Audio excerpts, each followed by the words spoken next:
Good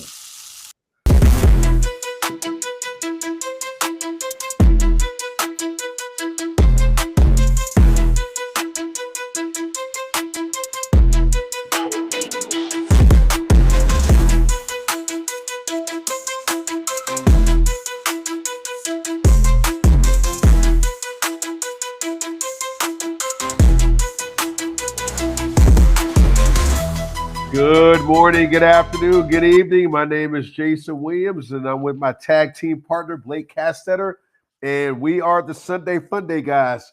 Last week of the regular season for some, Blake. Rivalry week for me and you. Yeah, may the best man win. We got first place in the division on the line. Both of our quarterbacks are going tonight. I know. Right. That's crazy. We will see that. I'd rather have mine. Whatever, man. Whatever. It's a team game. Team. I'd rather have mine and my wide receivers. All right, fair enough. We'll see. I've been on a little bit of a heater lately, but we'll see who comes up on top this time next week. Well, I'll be missing. I'm in the playoffs. Me too. Yep, so we're good. Maybe we meet in the championship game, and I can bring this nice shiny belt onto the podcast, and we can talk about it championship week. That would be awesome. Yeah? Yes. All right, fair enough. All right. Week 14, but we got to go back a little to week 13. A lot of things going on week 13. Injuries, people coming back, people, again, coming back, they get hurt. So, Blake, talk a little bit about some of the things that went on last week and some of the folks that either are hurting or coming back from injury, or we just don't know what the status is. Well, the highlights are Justin Herbert had surgery on that fracture in his hand. Looks like he's going to play, non-throwing. Aaron Jones banged up with a shoulder injury. If Jordan Mason's out there, I'd be picking up Jordan Mason. For sure. I can't imagine he is, but I know he's been less involved. Right. But when he was the running back, he was very good. Amon-Ra, he's out there tonight with that ankle.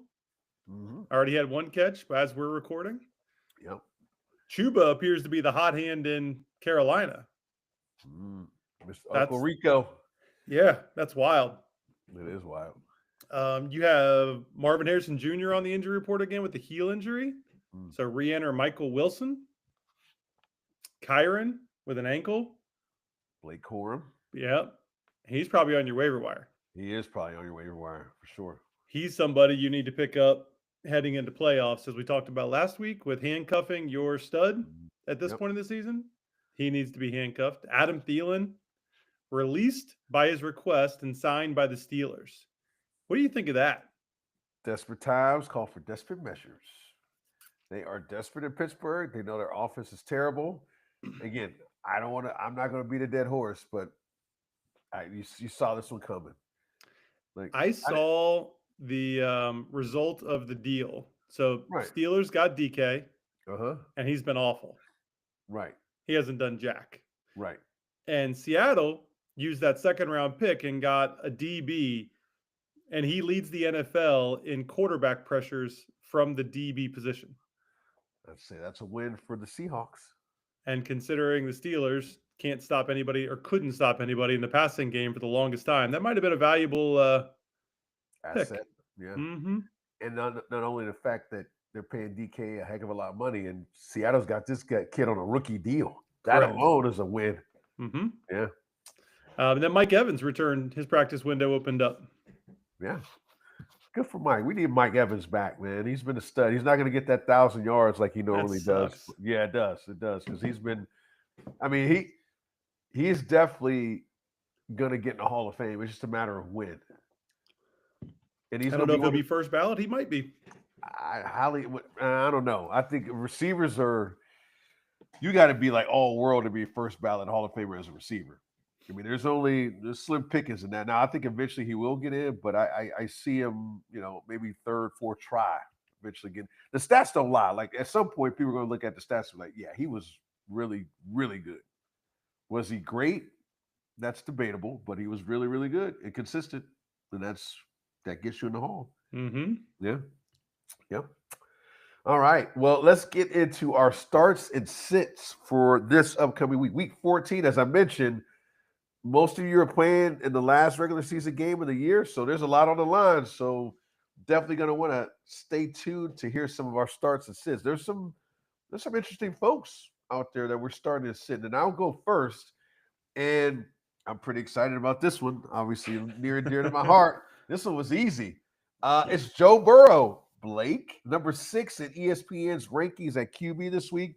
Joey B is back, and that's music to all Bengals fans' ears. Now, Joe did look rusty last week, especially in the red zone. That's to be expected. I mean, things happen a lot faster. But all the signs were there in terms of Joe being Joe again, moving well in the pocket and making some Joe Burrow-like throws. It's simple. Even though it's a small sample size, Blake, Joe shows up when they play when the Bengals play the Bills. In only 2 career games against the Bills, Joe is 2-0, completed 54 of 80 passes for 590 yards, 4 touchdowns, no interceptions, and a passer rating of 105.7. I think T. Higgins is trending towards playing, coupled with Joe and Jamar having another week of practice under their belts. I expect that we will see last year's version of Joe Burrow this week against the Bills. Yes, the MVP version that we all, as Bengals fans, love. Have come to know and love. Exactly. So I'm going to just say, welcome back, Joey B. And he gets to start for me against the Buffalo Bills in Buffalo. And it's probably going to be a little snowy. It's going to be chilly. Which will be awesome. Yeah, there's more on that game to come. I believe it's a great start, and I believe Bengals are going to get a win. All right, man. They're still in it. They do it every year to us. We're off the Give us bandwagon, and then we try to run back to climb on it for the rest of the year. And then, at the end of the year, what's going to happen. Like they're gonna, 1 game short. And they'll probably lose to Cleveland. I mean, as crazy as that sounds, but we'll keep Or going. Baltimore Steelers won't lose him enough games. We'll be 1 game short. Exactly. Oh, look at your start of the week. Interesting. Yeah. Jacoby Brissett. Who would have thunk we're saying Jacoby Brissett in 2025 as our QB start of the week? I genuinely believe this guy is an every week starter at this point. I don't think it's matchup dependent. Whoa. I mean, look what he's done. I agree. I mean, we got a question in our fantasy advice group from Brandon Jenkins. Jacoby versus the Rams. Top 10 defense? Right. Or Mariota versus Minnesota, who's an awful defense. Right. And everyone that voted Jacoby. Right. Yeah. From a fantasy perspective, it makes a lot of sense. Yeah. I mean, he scored 20.7 points or more 7 weeks in a row. Concerned about the Rams defense? That's fair. Right. They've allowed the 9th fewest points to the quarterback position. I'm concerned mild at most. Okay. I'm really not that concerned. Went on the road, 6 games this year. They've allowed 4 quarterbacks to score 19.5 points or more, including Bryce Young throwing 75% completion percentage. Ooh. No Marvin Harrison Jr. I'm still not concerned. This guy's proven he can do it without him against good defenses. Indy, Seattle, and Green Bay. The volume is there, and we all agree volume is king. Sure. I expect this game to have high volume too. His past 4 games, 40-plus passes. All 4. This game script says the same. The Rams offense is going to put up points on Arizona's defense. Arizona's going to have to throw the ball to even keep it competitive. I think he's locked and loaded as a top 10 quarterback this week. I agree. I have a question for you. Where is Kyler Murray? What are they going to do? For those of you that are not watching on the YouTube, he's hurt with air quotes. Whoa. Still on the IR. This guy is about to be signed by Minnesota heading into this coming year. That's my guess. That's my bold prediction. Minnesota picks him up. What? And he's the quarterback for the Vikings. And that's an upgrade? I don't know if it's an upgrade. I just think that's where he ends up. Wow, that's a bold prediction. We're gonna have to come back to that when we get to the next year's episode. Man, so you really think he's like going? Wow, okay. All right. I don't think he's really that hurt. I think I know he's not hurt. Yeah, he just sucks. Let's just call a spade a spade. He ain't playing good. And Jacoby Brissett's playing out of his mind. Kudos to him for being ready. Yeah, I mean, if you're going into playoffs and you shouldn't need a quarterback, but if you do, and even if he's even, I doubt if he's out No, there. he's not out there. But still, I mean, okay, it begs the question: are you playing Jacoby Brissett? Or are you playing Jalen Hurts? I'm just going to throw that question out there. Like Jacoby Brissett. Okay, without even a hesitation. I would start Jacoby Brissett over Lamar Jackson. I agree with that. Yeah. All right. Yeah. Okay. There's many other quarterbacks I would start. It would be very hard to not start. Is he top 5 this week? If it's a shootout. Okay. If it ends up being a shootout and he can he ends up top 5. Okay. We'll leave it at that. But he is a QB1 the rest of the season without question. Oh, I agree. No question. Crazy. It is crazy. Jacoby Brissett. I can't even. Yeah, this is kind of what this year's been like. Anybody that has been betting him on the sports book has made a lot of money because he has been Christian McCaffrey touchdown every week consistent. Exactly. My sit of the week is none other than Patty Mahomes. He's number 7. This is great. Starting Joey B, beating Josh Allen, and then sitting Patrick Mahomes. I mean, this is a Bengals fan's dream. Personal. I take stuff personal. Blake, revenge is a beautiful thing. Last year, the Texans lost to the Chiefs 27-19. And I think if you remember, that's when Tank Dell had that gruesome injury last year. So Nico, CJ, Will, and Derek are back at the scene of the crime. And this year, they will be trying to put the nail in the coffin of the Chiefs' playoff run over the last decade. Chiefs lose this game, they're done. Done. I'm going to say it. They're done. What was I going to say? Oh, yeah, Blake, you know what I'm talking about. And that's why, hold on a second. Let me rephrase this. You know what I will be talking about as we go about this. Why you should sit Patrick Mahomes. It's the defense. The Texas defense is ridiculously good. Let me give you a couple stats. First in points allowed, 16. First in yards allowed per game. Fourth in passing yards allowed a game. Fourth in rushing yards allowed per game. Sixth in sacks per pass attempt. Fourth in turnovers a game. There you have it. So you guys get the point. Pat and the Chiefs will struggle on offense, and for this reason, I am sitting Patty Mahomes. Could this be the end of the Chiefs playoff run? We shall see. And by the way, those tackles, the Chiefs, they are in trouble because Will Anderson and I forgot the other defensive guy's name. They will crush them, and their interior is not good either. I'm telling you, they're gonna struggle. They will struggle. You think Mahomes is gonna have another 25+ yard rushing game? Yep. He's gonna be scrambling for his life. Without a doubt. I would push that up to 30. He might lead the team in rushing. I mean, their defense from front end to back end, from back end to front end is ridiculously good. I mean, they are loaded, and they know it too. And when you playing with that type of confidence as defense, you don't care who you play. You can play them on the moon, you can play them on Mars, you can play them in the parking lot. They played them last year, and they know they should have won that game. Defense wins playoff games too. Offense gets you into playoffs. Yeah. You only need a decent offense to make a run in the playoffs. Yeah, this is it. This is it for the Chiefs. I love that. Yeah. Oh, got company. You got company. Live and in living color. Yeah. Oh, you're sitting my guy. Listen, I agree with you on this one. Let's go. Sit Caleb Williams. I think he might be a sit the rest of the year. He's got a hard stretch run coming up. I pointed out previously, he's the tale of two quarterbacks. You don't know what you're going to get. Against good defenses, he's struggled. Against bad ones, he beats them up. Quarterback 20 or lower, 6 times this season. Quarterback 12 or higher, 6 times this season. Packers, that's a tough matchup for this quarterback and quarterbacks in general and a passing game in general. Fantasy-wise, 8th fewest points allowed to quarterbacks. 4 of the past 5 haven't even scored 14 points. They've only had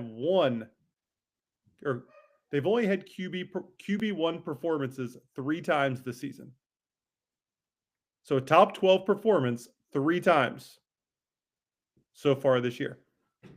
Feels like a game where the Bears are just going to lean on the running game. They've been having success doing it. Mm-hmm. There's no way you can trust Caleb Williams this week outside of 2 QB and Superflex leagues. I'm not so sure you trust him in 2 QB leagues. Yeah, I'll So say you're it. saying you're projecting less than like 12 points? Yeah. And you'd rather use a Mhm. Oh, sorry, Superflex. Use a 2 QB. Gotcha. Yeah, 2 super flex maybe, but 2 QB. There's got to be better opportunities out there. Listen, the game against Philly, they won because of the running game. It wasn't anything that Caleb did. Mm-hmm. And again, that's the secret sauce right now. Like he doesn't need to go win the game. He's not there yet, but he just manages the game and he pitches. He makes a play here, like the touchdown pass he threw to the tight end. It was on the money, but that was pretty much it. But they didn't have to. So I agree with you. I don't see Caleb Williams being any fantasy relevant for the rest of the year. I don't see it. He's got a tough stretch run. He does. Not someone you can trust for sure. Oh God, not if you're in the playoffs or trying to get in the playoffs. No way. Our running back starts this week. I'm going to go kind of off the cuff a little bit. I'm starting RJ Harvey. Now he's number 16 in the rankings this week on ESPN. Since taking over the starting running back duties in Denver for the last summer weeks, he's been okay. He hasn't been great. His average is 65 yards a game and 11 receptions over the last 2 or 3 weeks, 12 and 13, 2 weeks. Call this a gut feeling, but I like this. I like RJ in this game, and I think he breaks out. While the Raiders are the middle of the pack in rushing yards allowed, 15th, and they allow the 8th fewest yards per carry at 3.8. So they're pretty good on defense, the Raiders. But they do allow the 4th most rushing touchdowns to running backs, which could mean a big day for RJ. Ranked 16, I think he's a strong RB2 this week and could crack the lower top 10 if all plays out like I think it will, which means a lot of running the ball and the Raiders being the Raiders. I thought he was going to just dominate last week. Yeah, he didn't. He didn't. He had 2 touchdowns, though. He did get in the end zone, which is what I needed for my parlay. But he did not put up the yards he needed for another parlay. Yeah. Well, the Commanders are playing better since Dan Quinn took over the play calling. So, take that nugget for what it's worth. I just didn't expect them to shut down the run as well as they did. I didn't expect Washington to pass on Denver like they did. I know. We'll get to that in a little bit. Mr. Mariota. Who's your start? Kenneth Walker. I've had him before, but he just continues to put up numbers. I mean, he's impressing as the season's gone on. I think the biggest uptick or the biggest standout is his uptick in his involvement in the passing game. He's had 9 catches for 92 yards in the past 3 weeks. This matchup against Atlanta bodes well for Seattle, both of their running backs. They're allowing the 7th most points to the running back position. Running backs have scored 11 PPR points or more in the past 7 games, 9 of them. That means a pair of running backs did this for New England and Miami. They both scored 11 or more PPR points. And during this same span, they've allowed the 7th most yards per game at 119 and a 56% success rate on the ground. 2nd highest. So, but here's the kicker. Walker's ceiling is pretty limited. While he might be the every down back, when they get into that red zone, Charbonnet's still getting the work. So he's a safe RB2 in my opinion. I wouldn't expect him to crack RB1 numbers though. I agree. It's kind of like I've watched a couple of Seattle games. And it's weird. Charbonnet was kind of getting a lot more carries overall, and now it's kind of balanced out with Walker getting carries, but Charbonnet, to your point, still getting goal line work and red zone. Yeah, Charbonnet just hasn't been effective. No, for running the ball. He doesn't look good. He doesn't pass the eye test. No. I agree. That's interesting. Interesting start, Kenneth Walker. Let's go to the sits. We got some decent. I'm sitting. Well, I'm not sitting, but I'm saying lower your expectations. Saquon Barkley. I mean, for various reasons. I mean, 1 week you're starting him, next week you're sitting him. I'm going to use your favorite word, Blake. Regression. Mr. Barkley may be the poster child for your favorite word. This time last year, we were talking 2,000 yards. Fast forward to this year, We're not sure he's going to break 1,000 yards. That is insane and crazy. Philly and Barkley head west to face the Chargers, a Chargers defense that is ranked 13th in rushing yards allowed at 106 a game. Philly's offense is a mess. We all can agree on that. And the person who seems to be feeling the struggles the most is Mr. Barkley. Start him. I have him in the league, and I'm probably going to start him, but with low expectations, which sucks. Period. I'm not even confident doing like anytime touchdowns with the guy. No. Their offense isn't moving. Nope. And he's got just as good a shot as Jalen Hurts Exactly. on the goal line. Here's the ironic thing. You know who you're starting in Philly's offense? A.J. Brown.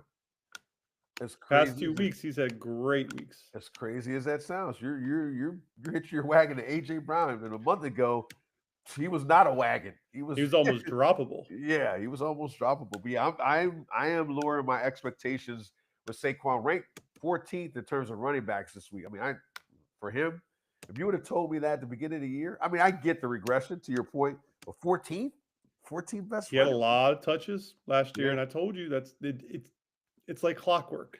You're right. I give it to you, buddy. You know your regression. You know your guys that are going to regress. Well, that's just a proven fact. Those who have Right. led the league in touches, Right. especially if they get over 300, Mhm. see a significant drop in efficiency next year. Which we will have to keep an eye out on this year to see who's. I always do. I got you. Okay. he knows. All right. Your sit of the week? Woody Marks, Ooh, new guy. Yes. the Woody. new guy, took Yeah. over Houston's backfield. Clearly, he's Finally. the lead back, but he hasn't looked that good. Mhm. He really hasn't produced. I mean, he did hardly any against the Buffalo Bills, Yep. whose run defense isn't much better than the Bengals, if at all. So much so that he hasn't hit 8 PPR points in 3 games. Ooh, 8? And it's not for a lack of production, or not for a lack of touches, I'm sorry. It's a lack of production. He's had 17 or more touches in all 3 games. Wow. Where he's really taking the hit, opposite of my start of the week, he's not involved in the passing game. 3 games, 3 catches, 5 yards. Now he gets the Chiefs. 6th fewest points allowed to the running back position. And Woody Marks is banged up, dealing with an ankle injury. He sat out yesterday's practice. Mm-hmm. This is not week 14. If you're trying to make the playoffs and you have Woody Marks, there are better options. Interesting. All right. No Woody. No No Woody. no But staying Woody. with Houston, I do say start Jaden Higgins. All right. Jaden Higgins is my wide receiver start of the week. I like Jaden Higgins. Do tell. That was a great call on your part. Thank you much. I picked him up and I've ran with him. Cheers to you, He buddy. solidified himself as the wide receiver 2 in that offense. Last week, I pointed out I was concerned. The return of CJ, what's that involvement going to be? What's the impact?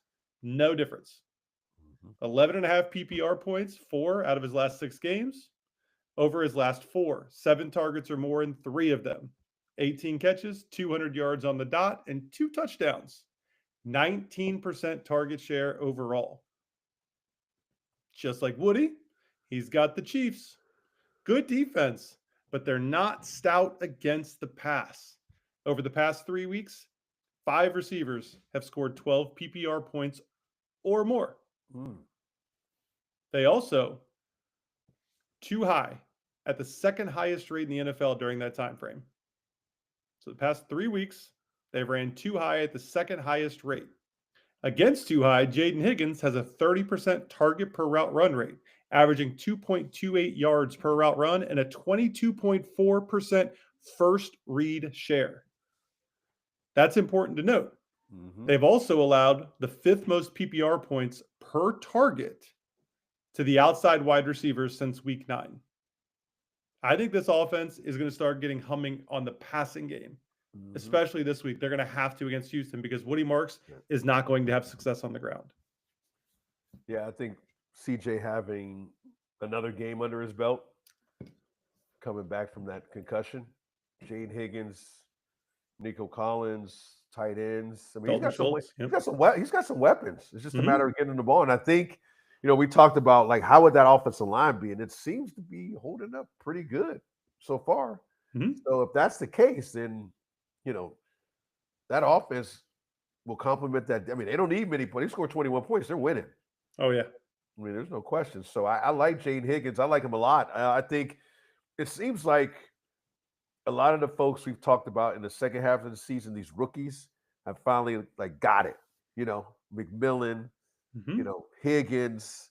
I They just mean, needed time to come on. RJ Harvey. I mean, Henderson. I mean, we could go on to live. We've talked about these guys earlier in the year. Like, how long would it take for them to like get up to speed and understand what it's like to be in the NFL? And I think now, towards the end of the season, if you were patient with them, you're reaping the benefits of that, even though you didn't know what you're going to get initially.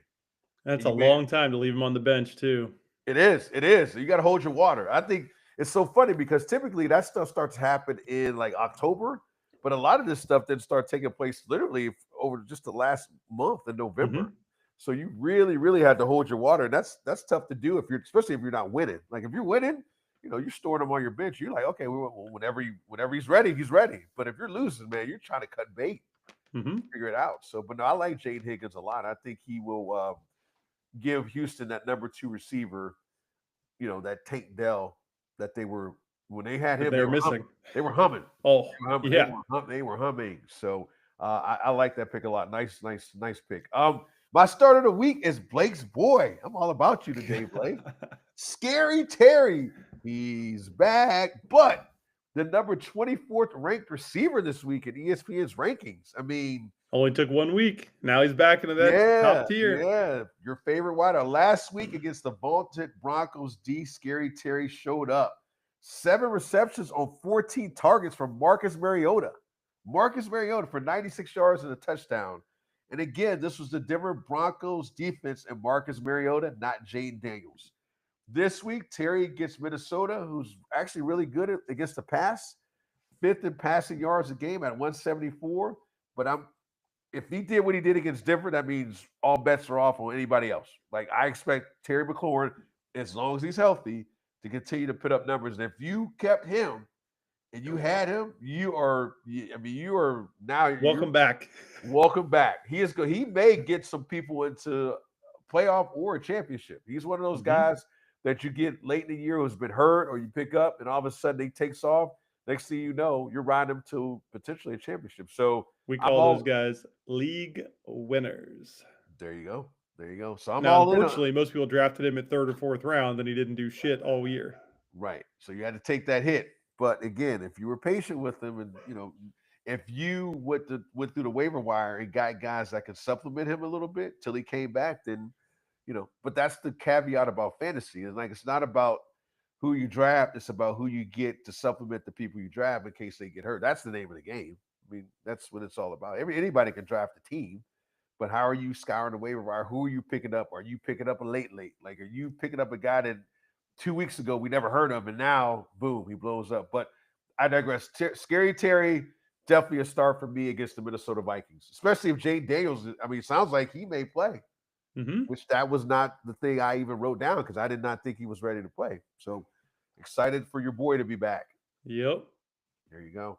There we go. Staying in Minnesota, Mm, yeah, man, I'm seeing some like all world players. I'm telling this you was this. the topic of conversation today on Sirius.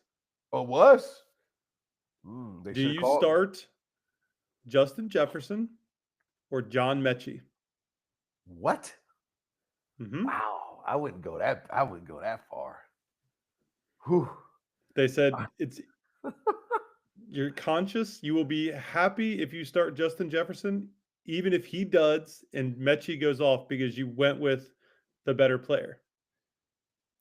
But they don't think that it's that far of a stretch to start Mechie over Jefferson. Okay. Like Jade Higgins would be a better example. Without a Mitchie, doubt. I think that's now I think you're reaching. Like he's going to be hit or miss. Like not going to be consistent. He's never been consistent. But that's how far Justin Jefferson has fallen off. When Mhm. they're he's in the same conversation as that guy. So again, I feel like I've said this a bunch this year. Oh, how the mighty have fallen. Say it ain't so, Jets. Wide receiver number 18. I have him at 14, but it's 18. This year, overall, 18. This year, he's below the likes of Wan'Dale Robinson, Michael Pittman, and Jalen Waddle. Let me just Wan'Dale Robinson, Michael Pittman, and Jalen Waddle. He's lower. Justin Jefferson. Yeah. I had to take a double check. Yeah, those guys got more fantasy points than Justin Jefferson, which is crazy. This proves the theory that the quarterback is the most important position on the field. Without a quarterback, you can't win. It's been a revolving door at quarterback in Minnesota. And who suffers the most? The wide receivers. You would think this would be a great game because they're going against the Commanders, but I don't see it. I know you have to start him, to your point, Blake, but your expectations better be tempered. Like, if he gets 10 points, that's actually pretty good. Like, I mean, have you seen some of his numbers? I mean, they are bad, really bad. I'm like, this is Justin Jefferson. Like, I don't care who the quarterback is. Throw him the ball. Throw him the ball. All the targets. All the targets, just like Flacco. Like Correct. he's like, listen, man, I got Jamar Chase. Okay, T, you gonna get like 5. Jamar, you get like 25, and that's okay. But they have Minnesota's so well. As much as we talk about Kevin O'Connell, he made a mistake. Put all his eggs in one basket, and now he's getting screwed by it. Bye-bye, Sam Darnold. Yep. And look at Seattle and look at Minnesota. That's a case study of why quarterback is the most important position on the field. He just didn't perform the last third of the season last year. And so everyone was like, all right, there's the Sam Darnold we know. Yeah, but that's a small, again, you can't, the body of work was the key. They didn't get the 14-2 in spite of it. I mean, he was part of that. So again, I digress, but Justin Jefferson, lower expectations. Yeah, I mean, he was number 1 or 2 receiver after Chase. I mean, it was Jamar and Justin, and nothing. I mean, he's this year's Tyreek Hill by a large margin, without a doubt. Yep. Bad. Everyone thought I was crazy for trading him in the Guillotine League. Well, I didn't think that because I got him in one of my other leagues, and he's been terrible. I can't depend on us. I was starting Tony Franklin over Justin Jefferson. For sure. It's crazy. Who? You're right. Tony Franklin. Right. All right. Let's keep going. I'm sitting Odunze. You're all on the Bears. I don't. Yeah. I mean, you can't have a good receiver if you don't have a quarterback, to your point. I don't think Caleb Williams is going to perform. So how can Odunze? His past 3 games, he hasn't broke 8.5 PPR points, even though he's had 6 or more targets in each. 13 catches on 34 targets in his last 5 games. Wow. That's a 33% almost a 33% catch percentage. Right. That's not awful. getting it done. That's not getting it done. And the Packers, like I said, present struggles for quarterbacks and wide receivers. Only 7 have scored 12 or more PPR points this entire season. They're also allowing an average of under 1 touchdown per game to wide receivers over the last 6. So he's not getting catches and he's not getting touchdowns. He's a wide receiver 3 or flex at best this week. Wide receiver 3 or flex. At best. I think I was going to say, I think you're being generous. There's better options out there. There are. Wide receiver, tons of options. Well, we'll keep an eye on Roan and the Bears. I mean, they're 9-3. I mean, they got the number 1 seed right now. It's crazy. They're winning games by 1 point, 1 point, 3 points, 1 point. They're finding ways to win. It's not sustainable. All right. And it's not fantasy.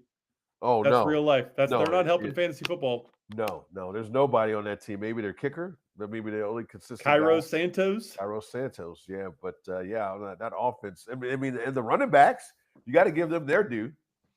Swift and Monangai? Yeah. No, they're doing well. Definitely, yep.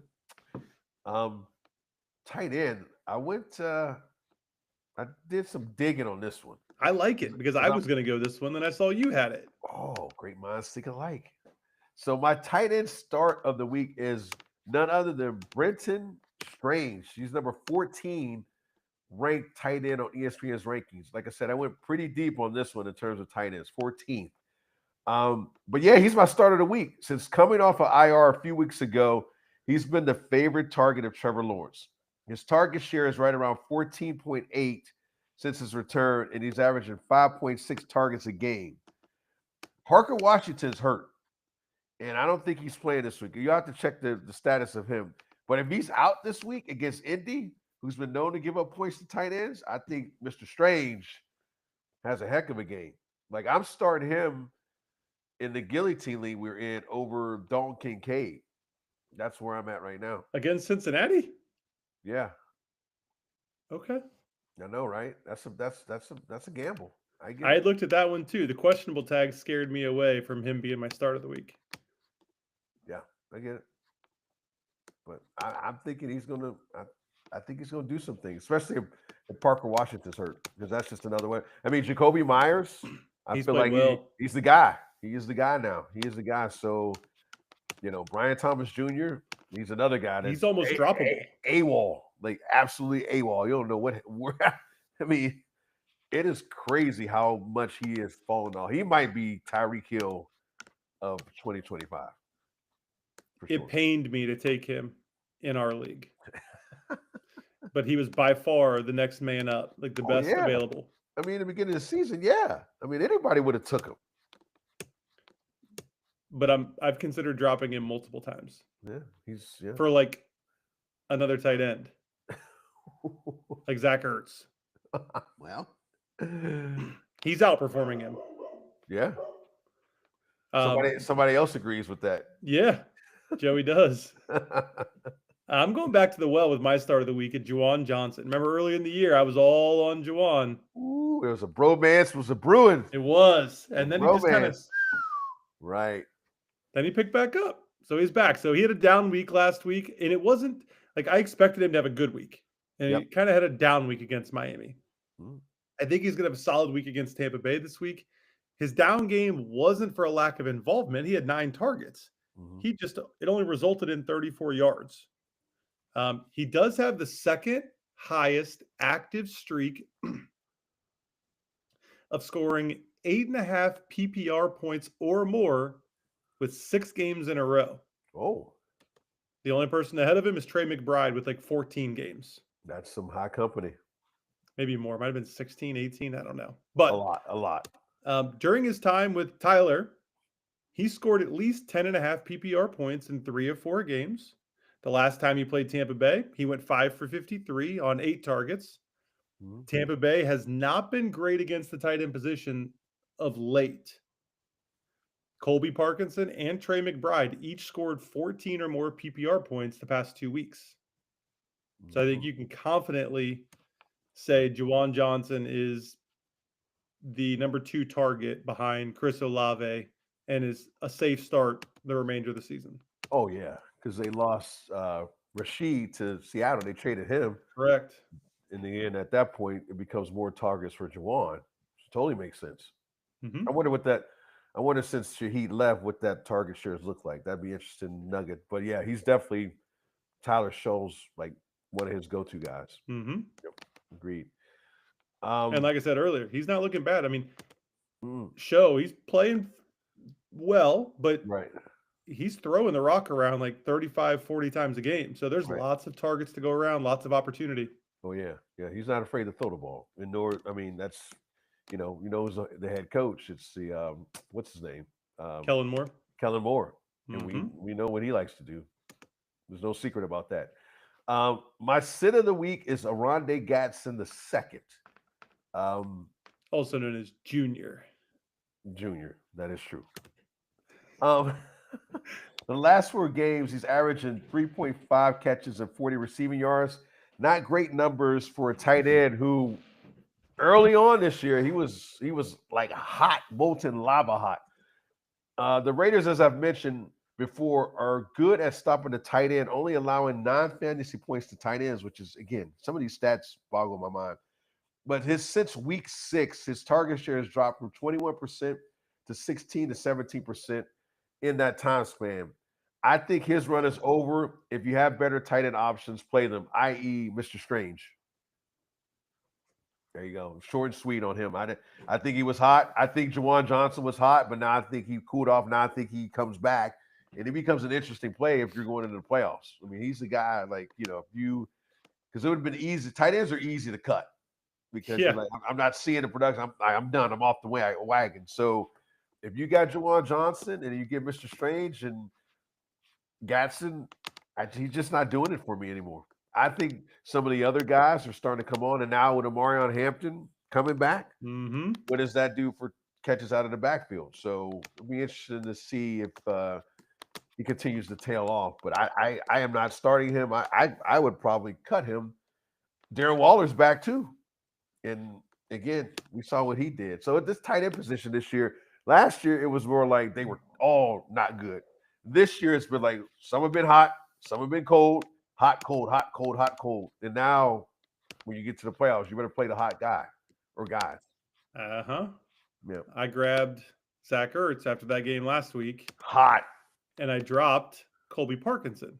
Not. Parkinson, well, he was kind of hot. It was kind of hot. The small sample size. Yes. But Zach Ertz, I mean, as old as he is, he's been pretty consistent this year with Mariota. Yeah. Yep. Oh, I love your sit of the week. My guy. Your boy, Evan Ingram.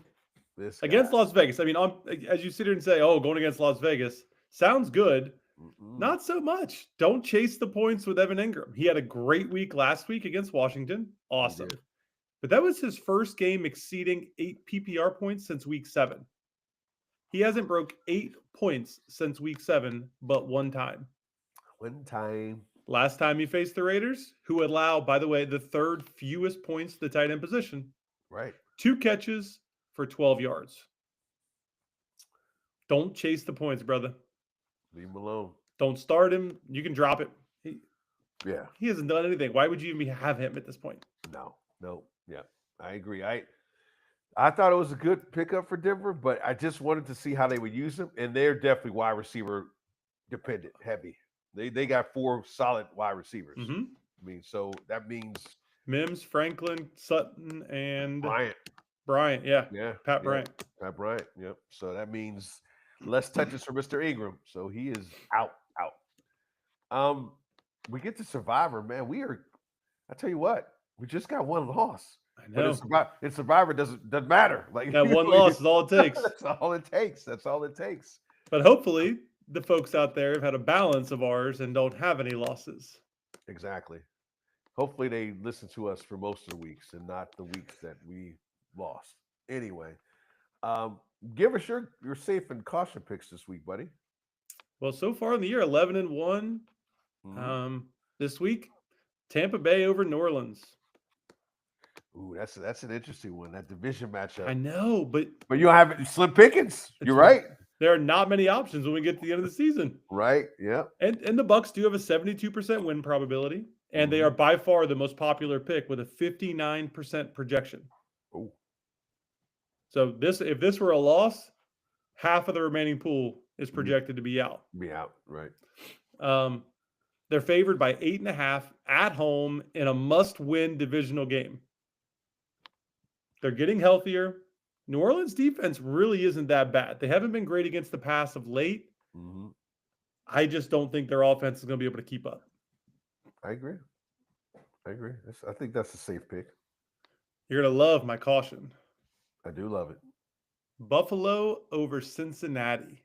Buffalo tell. over the Bengals. So, like you mentioned, Joe Burrow's 2-0 against Buffalo in his career.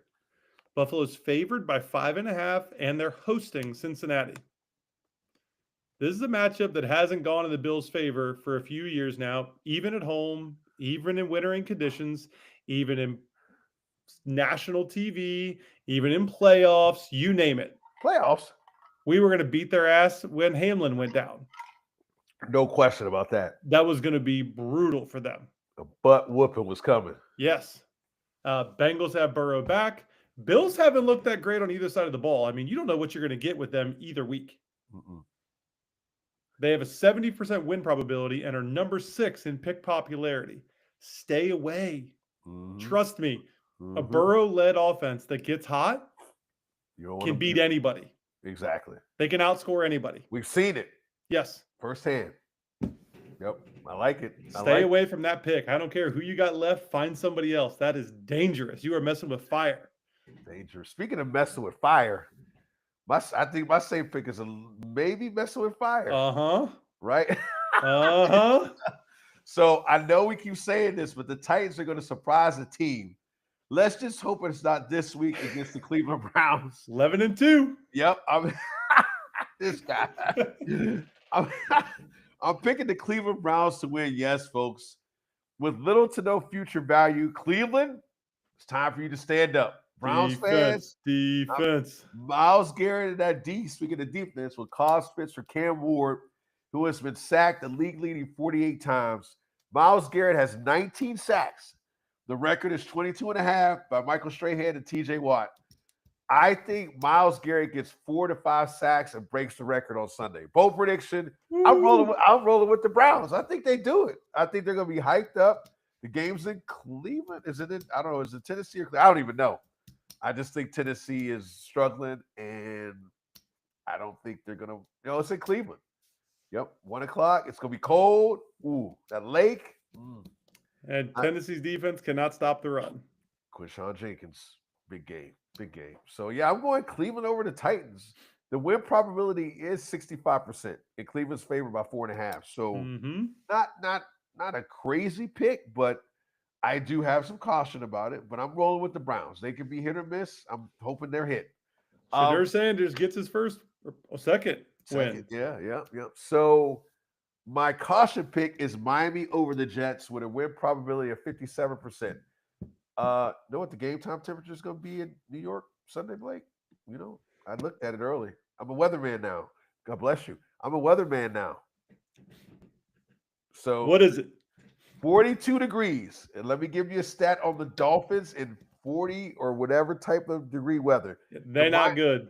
Yeah, the Miami Dolphins have an all-time record of 25 wins and 47 losses with 1 tie in outdoor games where the temperature at kickoff was 40 degrees Fahrenheit or lower. I didn't say 40, I said 42. So let me piggyback off that. Tua Tagovailoa, Dolphins quarterback, is 0-8 in his NFL career when the temperature is 45 degrees or lower at kickoff. Temperature, 42 degrees at kickoff. There you go. Caution pick for sure. All I need to say. The easiest caution pick ever. Like, it's going to be cold in New York, and it's the Dolphins. Forget about it. That's it. The Jets have had some sneaky wins. They've been, they're playing better. Tyrod Taylor and Tyrod we trust. Yeah. So, yep, I am going with that Dolphins over Jets, and I think the Jets will pull it out. Social media. We're still getting hit up on the Fantasy Football Advice page. Keep them coming. I know. I love it. I love all those conversations. Yeah, and let's give a shout out to all the ladies who are messaging us. We're getting a lot of women who are messaging us about their teams and fantasy. So, ladies, we appreciate that. Thank you very much. Guys, get on the ladies' bandwagon. Come on. Help us out. Holy cow. Christy Jackson, 11-2. She's 11-2. Yeah, Jalen Waddle or Michael Wilson. Baller status. Yep. Baller. See, I didn't know about Marvin Harrison Jr., so there you go. That changes everything for me. Yeah. I mean, Michael Wilson, if Marvin Harrison Jr. is not playing, he's getting at least 15 targets. Easily. So, but shout out to her. 11-2 in her league. Ooh, man, I wish. That's awesome. That is awesome. But as we talked about, the IG page, we're live on YouTube, as we always are. So hello to our folks that are listening on YouTube. And again, the Fantasy Football Advice page, 200 folks? Where are we at? Oh, we're pushing 300 now. And the conversations are happening. There's tons of people giving advice, asking questions, chiming in. Man, it's not just us. No, we're just giving you kind of our feedback. And it's been well received. And we thank all those folks that have reached out to us about it. And we hope more will do it as the play. Now, we should get a lot more now that the playoffs are starting. It's because it's going to be do or die. It's going to be very interesting. But, join the conversation. We're here to help. Follow us, watch us, listen to us. We're all over the place. We're doing big things for 2025. That's right. We got to finish up the year strong, and then we got championships incoming. Yes. Well, one of us is going to win a championship in one of our leagues. Just don't know who would that be. I think it's going to be me, but we'll let Think that what you one go. want. Back to back, baby. Can I start doing this for you, the YouTube fans out there? Back to back. Anything else, my man? That's it. Nope. All righty. Well, Fanatics, that's a wrap for this episode of the Sunday Funday Guys Fantasy Football Podcast. And Fanatics, remember to make this Sunday your fun day. Sunday Funday Guys out.